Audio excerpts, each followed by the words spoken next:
Well, no matter how they say it, the Penn State scandal is all anyone is talking about these days. For many, so many questions remain about who knew what and when, and why no one seemed to do anything. For others, there's just anger over what they perceive as a school sports program putting their best interest over the safety of young children. Chris Daly with Maroon PR joins us this morning with a look at this scandal. Good morning. Good morning, Patrice. All right, you deal with athletes and agencies like this all the time.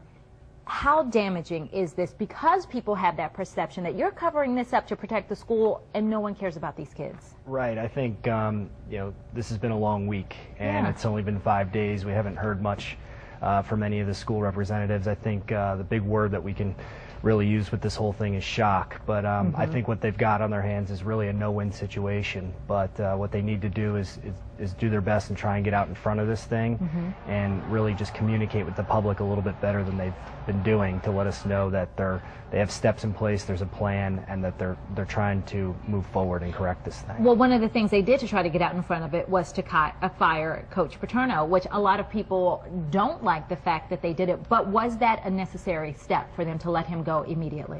I think so. I think the Board of Trustees got together and really thought about this, and at the end of the day, this was a business decision, and it showed that for the first time through this whole scandal that they were putting the university first ahead of the football program.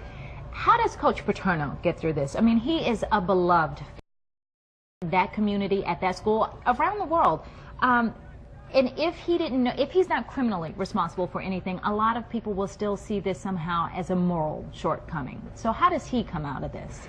Yeah, I think time will tell. I think that in retrospect, he said he could have done more and that sort of thing. But I think time will tell. I think it's going to be an ongoing debate, and I think it's going to be up to the public to decide, because he is a legend, and there's going to be people on both sides that forever that say that they support him, or that his legacy is tarnished, or looking at him as the football coach that was there for many, many years, that did so many great things for the university and for kids and for families.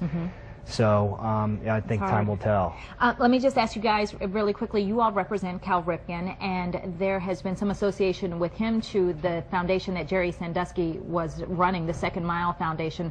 What is that connection? Sure. Well, I mean, first, people need to know that Cal had no affiliation with this organization and hasn't done any work for them. He had spoken at a benefit event a few years back at a request of one of his corporate partners, and was simply added to their honorary board and without his knowledge. And I think in the world of nonprofits, you'll see that this happens quite often, where people are added to these honorary boards, and it doesn't really mean anything. Yeah. All right. Well, Chris, we appreciate you coming in. Thank you. This is going to go on for a long time. I know. It's only the tip of the iceberg. And unfortunately.